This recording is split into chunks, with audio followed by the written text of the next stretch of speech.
Okay everyone, today I will be showing you how to embroider a beanie. So the things that you're gonna be needing is mainly the beanie. Then you're gonna need some sticky backing with the fast frames.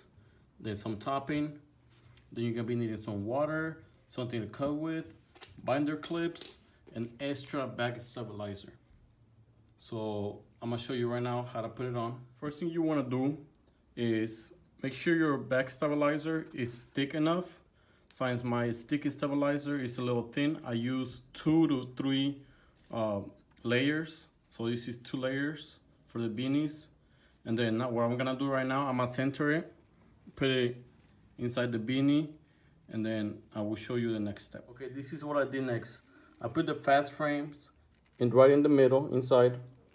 Then I put the topping, I did kind of like 2 layers. I just folded it in half, and I put the binder clips just to make sure it stays put.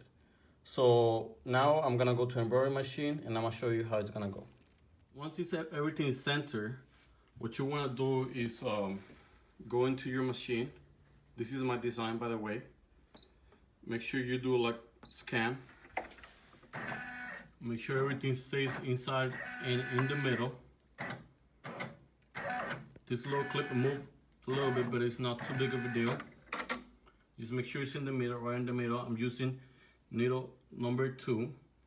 So after this, we're gonna put swing, lock, and start.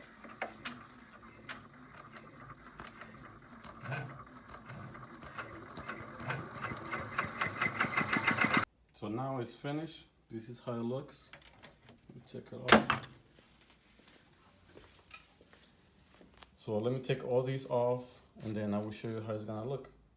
All right, so this is how it looks. It looks great, and now it's ready to be sold in the store.